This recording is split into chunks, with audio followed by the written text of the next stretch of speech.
For those who don't know about the Country Music Association Awards, also known as the CMA Awards, it's the biggest night in country music. Many call it the Oscars of country music, an annual celebration for artists, songwriters, and performances that define the genre. Held at Nashville's iconic Bridgestone Arena, this event brings together legends and rising stars alike, honoring both timeless classics and groundbreaking new talent. What makes the CMAs so special is it's more than just awards. It's a night filled with unforgettable performances and heartfelt tributes, and moments that remind us of why country music resonates with fans around the world. From legends like George Strait receiving lifetime honors to rising stars like Megan Maroney taking home their first CMA trophy, the night showcases the full spectrum of talent, and let's not forget the jaw-dropping collaborations and surprises, the moments that keep everyone talking long after the show ends. So whether you're a diehard country fan or just tuning in to this episode right now to hear about some of the big moments, stay tuned because we're going to dive into some of the highlights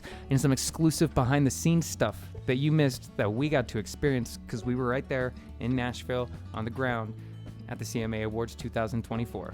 Someone pour me up a double shot of whiskey. They know me and Jack Daniels got a history. There's a party downtown near 5th Street. Everybody at the bar getting tipsy.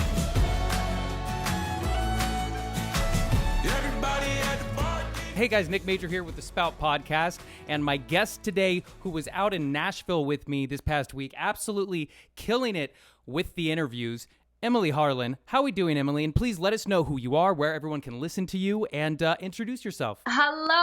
Thank you so much for having me. So happy to be here. My first appearance on the Spout podcast. Yes, Woo. I was in Nashville, but I am from San Jose, so I'm on Bay Country 94.5 on Afternoon Drive, and I'm also in Portland, KUPL 98.7 The Bull, nights and weekends there. So yeah, but we had a blast in Nashville. I'm a little sad to be home, to be honest, because it was so much fun.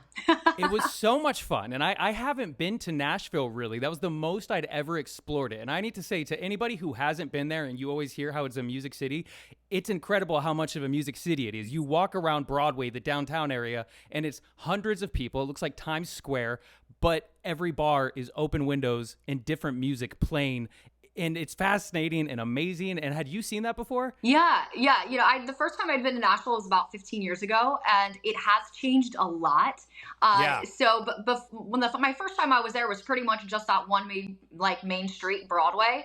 But that's what I love so much about Nashville is you can go into any bar, any restaurant, and you're going to hear live music. You hear live music at the airport, the Nashville airport. People are playing, and so it's definitely grown a lot, which is exciting, and it's definitely Music City party town, I would say. Yeah, it's awesome. And then, of course, the big thing that was going on last week or this week that we were there for was the 58th Annual CMA Awards. It took place on November 20th at the Bridgestone Arena, which I need to say, it's so cool talking about the downtown area of Nashville. The Bridgestone Arena, it funnels into the downtown. So whenever these big events happen, whenever there's a big sporting thing, it's all just focused in this amazing centralized downtown area. So I'm still just hyped. You can just tell I'm genuinely just excited about how cool Nashville is. But so we were out there for the award show. It was an awesome time. You actually got to go to the award show. I was there with you the 2 days before, Monday and Tuesday. There were press days where we got to chat with some of the biggest names in music. So do you have some highlights from the days that we were doing press there that I can then also obviously cut to clips from? Yeah, I have so many. I was thinking about that today. I was like, I hope he doesn't ask me what my favorite moment was because What was your favorite moment? Because I don't know that I could just pick one. There were so many. One of the definite highlights was talking to Sam Hunt with the Magic 8 Ball, and he told us that he just found out about an hour ago that he and his wife were expecting a little boy, which was so exciting. Just thinking about that moment, we were probably one of the first people that he told that to, let alone maybe the first in the industry. Have you ever used a Magic 8 Ball? Is that where you roll and it gives you tells you your fortune? You spin it? Yeah. Well, you kind of turn it over. Yeah, I remember those. Okay, yeah. We have one for you. Wait, I make up a question and ask it? Yeah. Will my baby that's on the way be a little boy? Let's see. Okay, well, just flip. It says ask again later. It doesn't want to tell you. That is a big question. Do you actually know? Do you actually know if it's a boy or a girl? I actually just found out about an hour ago. Wait, stop. Oh my gosh. Wait, Can you share with us? But yeah, it's going to be a little boy. Oh my gosh, congratulations. Yeah. I was actually on my way here, and my wife said, I got the thing back. Do you want to find out? She was like, I'm not going to look at it until you get here. And she was at the library with the kids, and so I looked at my watch, and I was like, I got time to run by. So I pulled in the parking lot. She hopped in, opened it, and we were convinced it was going to be a little girl, but really? It's going to be a boy. Oh my gosh, congrats. Thank you. So excited for you guys. Appreciate it. Do you have names picked out? Yeah, but I don't know if we're going to stick with them yet. Okay. We have some names from a pool that we started back on our first one. Yeah. And so we'll see. Wayman is my granddad's brother.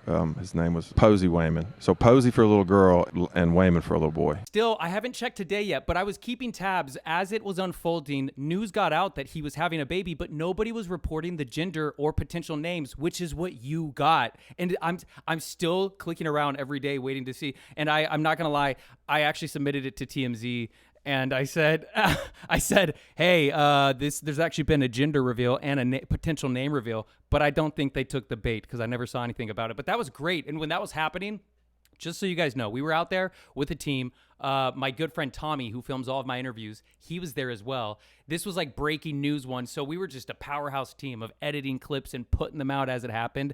So it was really awesome. And I had so much fun out there. And Tommy's coolest full circle moment that is worth discussing, even though he's not here to say it, that you lined up perfectly. Do you want to kind of tell the story of how Tommy got to chat with Luke Bryan? This story is absolutely incredible. So about 12 years ago, Tommy started this series where he was going around the streets of Nashville. I think it was Nashville, right? Or going around the streets somewhere. He was on the streets and using artist song lyrics as like pickup lines to talk to girls and to see if anyone would take the bait and go on a date with him. Nobody did. Go get you one of them country girls, Tommy. Good luck, buddy. Thanks, Luke.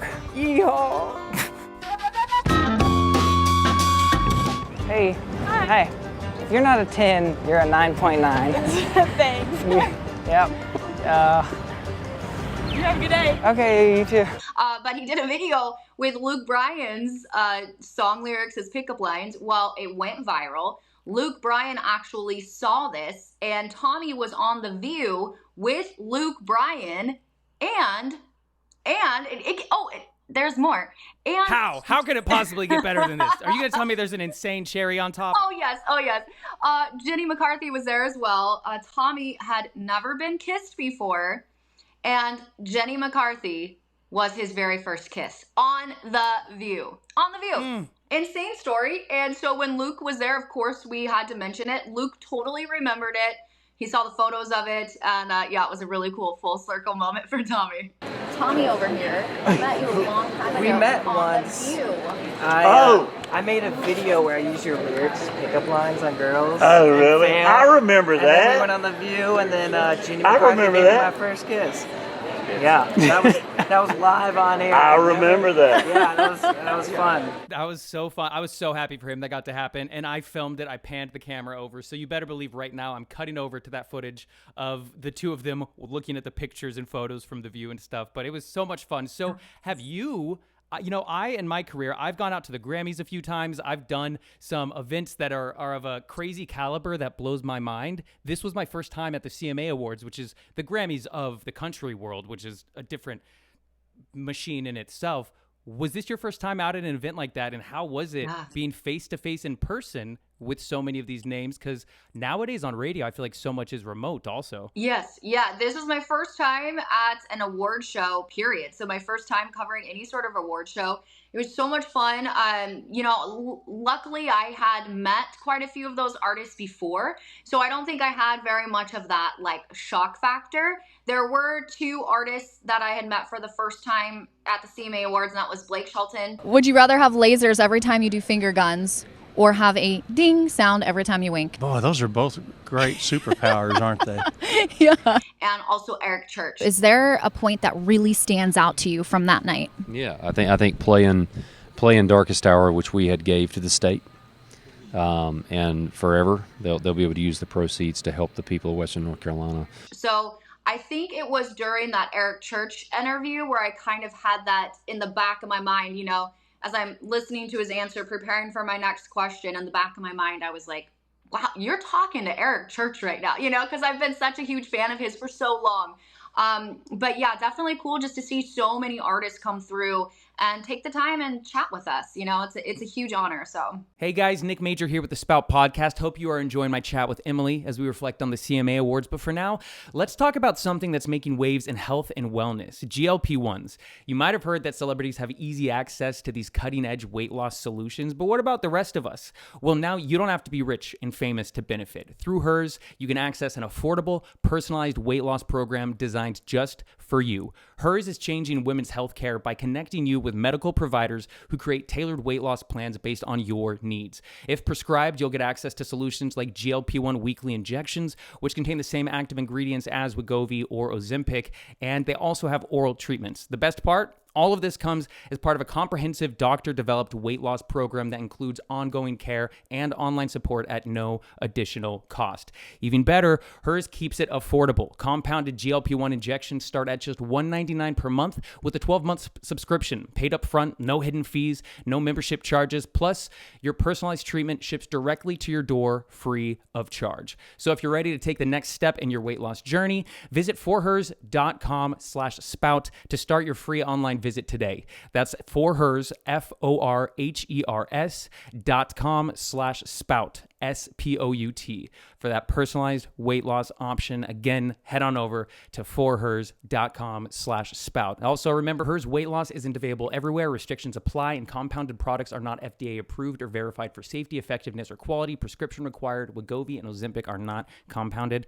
Now let's get back to our chat with Emily, the CMAs, as we plan out looking the best versions of ourselves yet. And I want to dive in just a second into the actual award show and what it was like, because you were there. I mentioned I'd been to the Grammys before, and I was fortunate of one time to actually watch it, so I'm guessing it was a similar experience. I want to hear all about yours, but I have to quickly shout out, Emily had such a good idea for at the CMA Awards. She had printed out Jelly Roll and Post Malone faces with their tattoos removed and had all of the artists sign the pictures and then draw like a tattoo on it. And it was one of the coolest things ever. And going in, I had no idea how that idea was going to play out, because it all came together so last minute. Yeah. And we nailed it. We pulled it together. And totally. How sick was that to see the biggest names absolutely loving that? It was so awesome. And you totally crushed it too, because you got footage of every single person signing it. Well, when it comes to drawing cigarettes or drug paraphernalia, I can nail it every time, buddy. Like literally every single person, you have footage of that. So it's cool. I was able to bring them back. Got a shipping tube from FedEx. Brought him cool. back. You got it home safely? Good. I'm happy. Got him home. And just kind of looking back and going over it and trying to remember who drew what is so funny. But just to see all those names on it. I mean, Luke Bryan, Blake Shelton, Luke Combs, everyone was signing this. So, Dan and Shay. It's absolutely covered. So stay tuned to see more of that, but I'm sure I just cut to footage of it. However, it is time now to jump to the 58th Annual CMA Awards, because, again, it happened this week on the 20th. As I diverged from the conversation, it was at the Bridgestone Arena, and you were out there. There were the biggest names in music. There were so many amazing collaborations and moments that happened. What about for the award show itself? Were there any standout wins or collabs that you were just blown away to see happen in person? Yeah, I mean, like I said, it was my first award show that I had been at. And so it's kind of insane to think that it's like the best of with an entire concert, right? You get all of these people that are performing their hits all in a 3-hour span. Was pretty incredible. So a couple of the moments that stand out to me from that show, I really, really loved Kelsey Ballerini and Noah Kahan. Their duet just sounded so good. It looked so good. Beautiful. And I'm afraid you'll walk away when the tears start running. But I hope not, 'cause cowboys cry too. Luke Combs, his performance was really, really good. He, when he was talking about doing that stage stomp, when he told us he was going to do some stage stomping, when he talked to us, did that during his followed through. Yeah.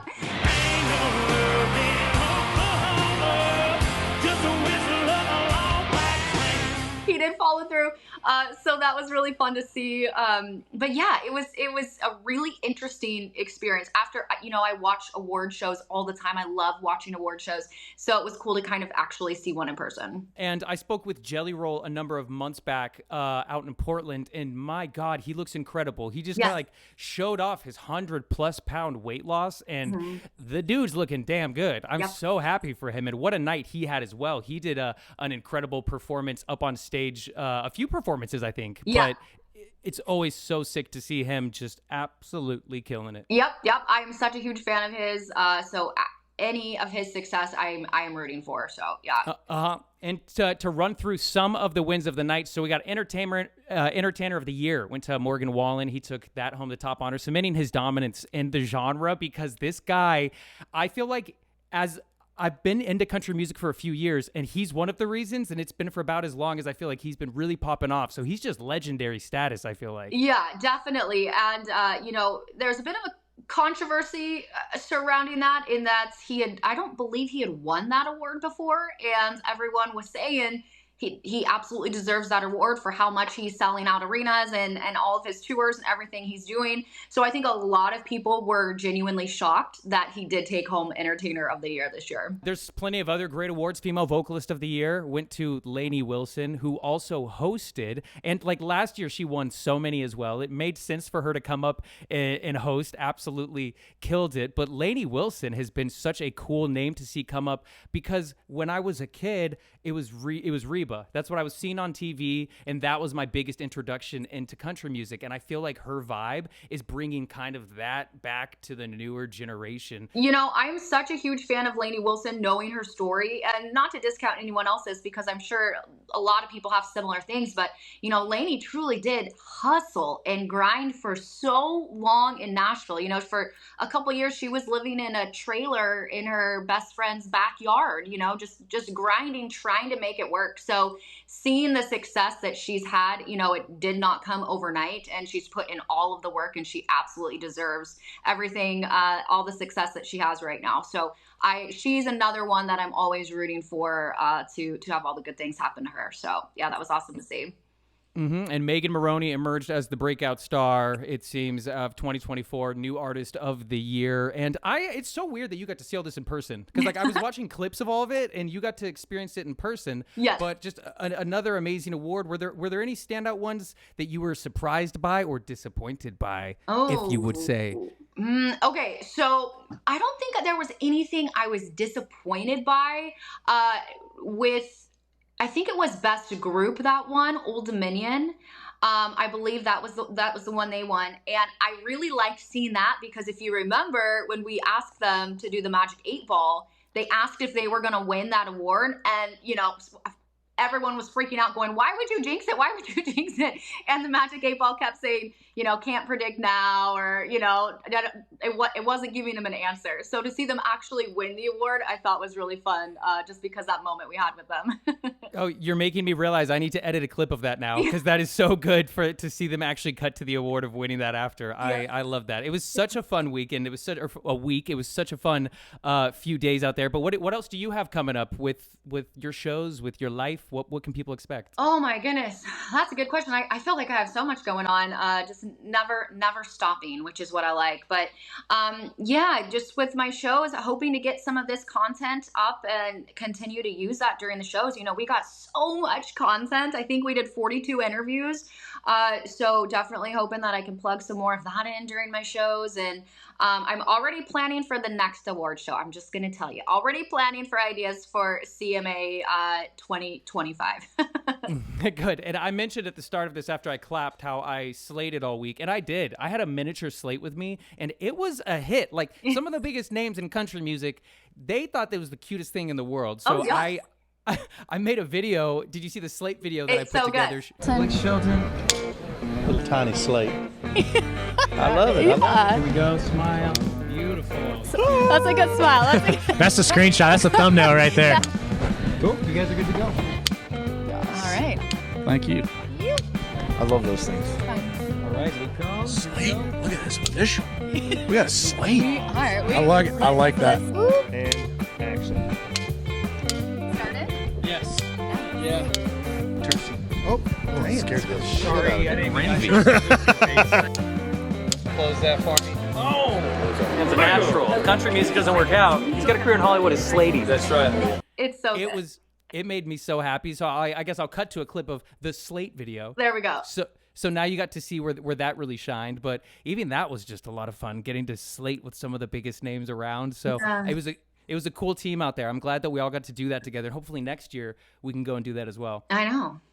I want to manifest it. I'm putting it into the universe. We're going to manifest it. But so if anybody else has any favorite or any views or opinions about the CMA Awards, let me know. Let us know. Would love to know what you thought. There were so many good performances. There was Chris Stapleton and Post Malone. They did an incredible duet together. Brooks and Dunn with Jelly Roll was their performance of Believe that was so sick. That's where I saw him and was like, wow, you are looking absolutely incredible. So shout out to the CMA Awards and everyone who was out there and a part of that. But I really quickly have to say to you now, though, Emily, you are a crime person, and I got to recommend a new Netflix movie. You may have seen it already, actually. To bring everybody up to speed here, Emily and I, we both love crime, documentary stuff, whether it's shows that are about crime as well, true crime. And I have a Google sheet of years worth of crime documentaries that I have just come across and loved. And I love sharing it with people when I find out that they are fans of the genre. And you are my latest person to have it shared with. But the movie I wanted to talk about, it's The Woman of the Hour on Netflix. Have you heard of it?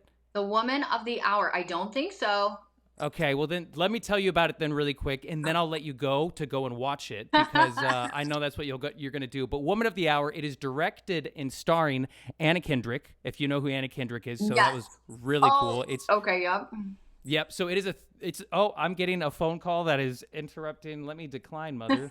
Sorry, my mom just called. You can answer your mother's phone call. No. So it's based off of a true story. It's this guy, his name was Rodney Alcala, and he's known as the dating game killer because he appeared on a dating show in the midst of committing all of his murderous crimes. So this movie, it's a very good depiction of what happened. Kendrick portrays the main character in it. She directed it. You'll have a blast with it, I think, because you like crime stuff, and it's on Netflix. So I just had to let you know about it because I loved it, and if you like crime, go check that out. I will. I will tonight. Now I know what I'm watching. Thanks for making my plans. Good. Check that out. But I appreciate you stopping in and chatting about the CMAs. Anything else that you want to add before we wrap up the CMA chat? Oh my gosh. I mean, I honestly feel like I have not,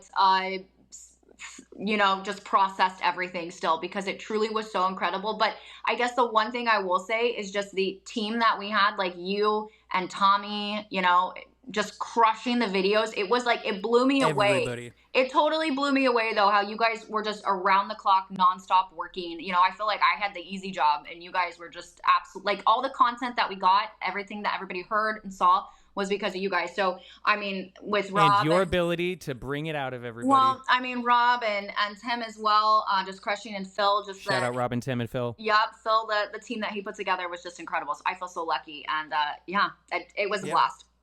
Well, it's been a great year for country music. I feel like this was the year that country music really just hit every genre so hard. So I'd been eager to see what the CMA Awards were turning into. And it was a success. And more excitingly, we were out there for it. So if you want to catch more clips and episodes from it, you can follow Emily on all of your socials. And it's just Emily Harlan. Is that where people can find you? Emily B. Harlan.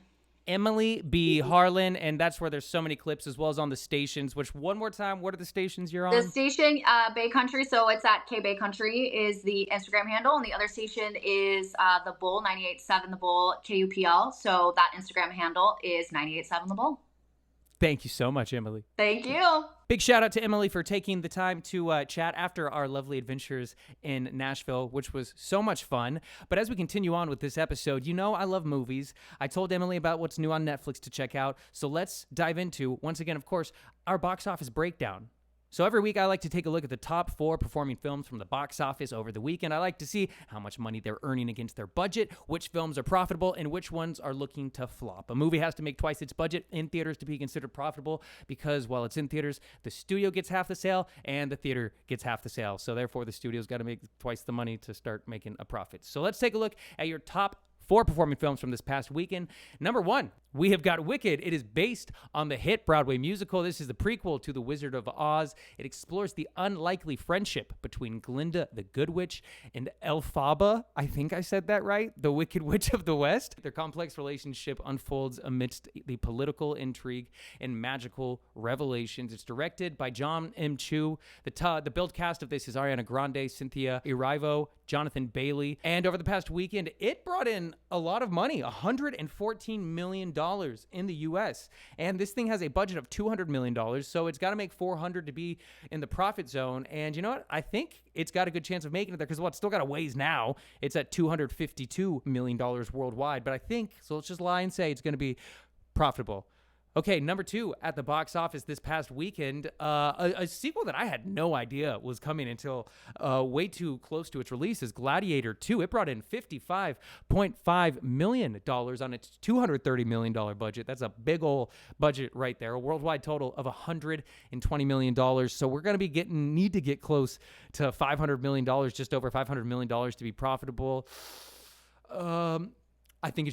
I think it's just going to break even. So we're going to say profitable, okay? First weekend, so you never know. Of course, it's a follow-up to Ridley Scott's iconic film. The sequel follows Lucius, the son of Lucia, as he grapples with his family legacy in the shadow of Maximus in a new era of Roman conflict. Director Ridley Scott, of course, returns, and the top-billed cast is Pedro Pascal, Denzel Washington, and Paul Mescal. So go check that out. I will be seeing it. I just chatted with Akon on a previous episode of the Spout podcast, and he actually said that that's one show he's looking forward to checking out. Or movie. So next time I chat with Akon, we're going to see what we thought of it. Number 3 at the box office this past weekend is Red One. It brought in $13.3 million on its $150 million budget for a worldwide total of $45 million. So it's not looking good. Looks like it's going to flop, but is a holiday-themed action comedy. This film sees a Santa-like figure teaming up with an adventurer to protect a magical relic that could destroy Christmas forever. It's directed by Jake Kasdan. It stars Dwayne Johnson, Chris Evans, and Lucy Liu. So if you do need a good movie for the holiday season and to get you in the holiday spirit,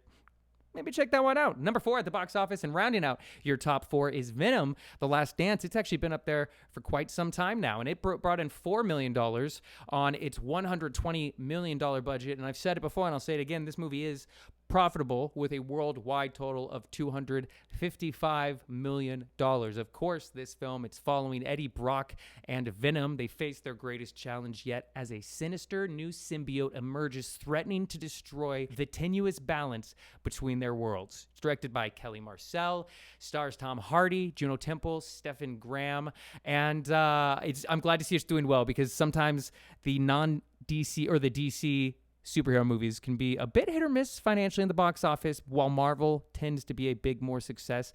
And I can't even remember now, actually, what is Venom a part of Marvel? Or this? So what is it? Sony owns Spider-Man and I'm guessing Venom, and then they can license out Spider-Man to Disney, and that's when Disney has him for Marvel and stuff. But Venom, it's a Sony-created movie. That's what I'm trying to say. And these projects often don't perform nearly as well as the Disney ones, but this one seems to be performing well. And turns out I actually had the top 5 Christmas movies. So no, number 5 Christmas movie that we have coming out is The Best Christmas Pageant Ever. Brought in $3.5 million on its budget of $25 million, earning a worldwide total, unfortunately, a flop of $12.5 million, but this is a heartwarming adaptation of the beloved children's book. The film captures the chaos and charm of a holiday pageant hijacked by a rowdy family, leading to unexpected lessons in community and love.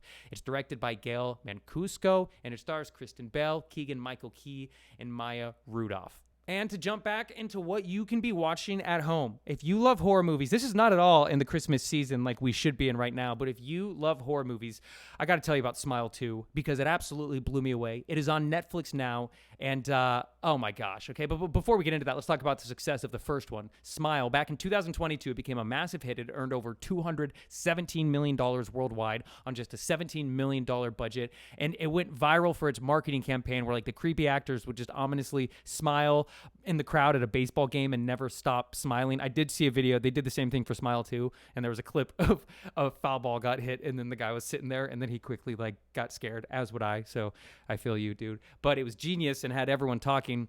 Now Smile 2, it is out. The concept of the movie, by the way, is like there's this demon, and if you see it smile, you think it's someone smiling, but it's really the demon, and then you get it and die. It is so much better than that. I explain that terribly because Smile 2, it builds on the success of the first one, and it raises the bar. The sequel has a bigger budget, $35 million. It's already grossed $135 million while it was in theaters.